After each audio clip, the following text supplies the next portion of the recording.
context. What does context mean? এই context of the organization এর 4.1 এ যদি আপনারা একটু যান দেখবেন যেখানে বলতেছে যে organization shall, সবাই একটু পুরো ফার্স্ট লাইনটা একটু পড়। organization shall ডিটারমাইন করতে হবে, নির্দিষ্ট করতে হবে, মানে লিস্ট ডাউন করতে কি এক্সটার্নাল এন্ড ইন্টারনাল ইস্যুস। তাহলে কয় প্রকারের? ইন্টারনাল এবং এক্সটার্নাল। এখন ইস্যুস জায়গাটা আমি একটু পরিষ্কার করে দিই। ইস্যু বলতে তো আমরা প্রবলেম মনে করি, এখানে ইস্যু বলতে প্রবলেম বোঝায় না, ফ্যাক্টর বোঝায়, ফ্যাক্টর বোঝায়। সো ইন্টারনাল এবং এক্সটার্নাল ফ্যাক্টরস একটা অর্গানাইজেশনকে তার কিউএমএস বাস্তবায়নে বাধা প্রদান করতে পারে অথবা সুবিধা হতে পারে এমন ফ্যাক্টরগুলিকে ডিটারমাইন বা আইডেন্টিফাই করতে বলা হয়েছে। যেই ফ্যাক্টরগুলি আবার দুই ভাগে ভাগ হবে, সেটা হলো ইন্টারনাল এবং এক্সটার্নাল, রাইট? ইন্টারনালের আসবে দুইটা line, positive factor, negative factor. কারণ যে পজিটিভলিও ইমপ্যাক্ট করতে পারে, নেগেটিভলিও এফেক্ট করতে পারে।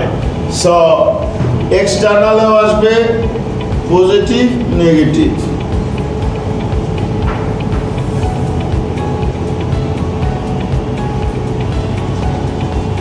এবার এই ফ্যাক্টরগুলি কোন ধরনের হতে পারে?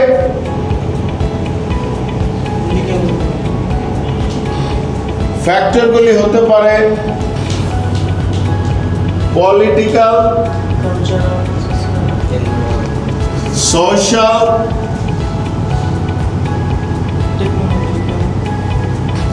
Economic, technological.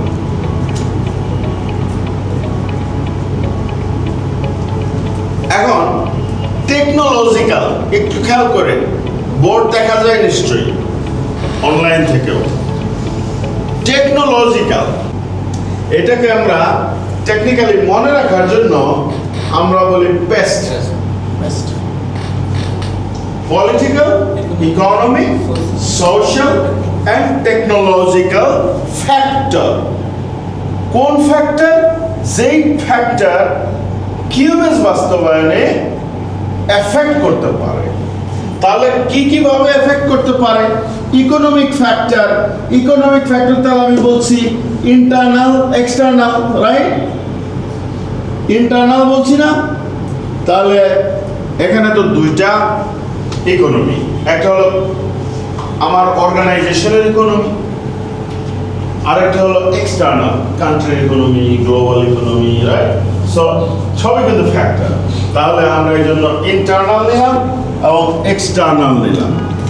এবার আমরা তাহলে আইডেন্টিফাই করব ইকোনমিক ক্ষেত্রে এখানে ইন্টারনাল কি ফ্যাক্টর আছে, আমার প্রাতিষ্ঠানিক ইকোনমির কি ফ্যাক্টর আছে, দেন এক্সটার্নাল গ্লোবাল এবং ন্যাশনাল কি ইকোনমিক ফ্যাক্টর আছে আমার এই কিউএমএস বাস্তবায়নে, সেটা হয় পজিটিভ অথবা নেগেটিভলি ইম্প্যাক্ট হতে পারে, সেটা আমি ডিটারমাইন। এরপরে এই ইন্টারনালের মধ্যে আমি আবার দুই প্রকারের ফ্যাক্টর বের করবো, একটা হলো পজিটিভ, একটা হলো নেগেটিভ।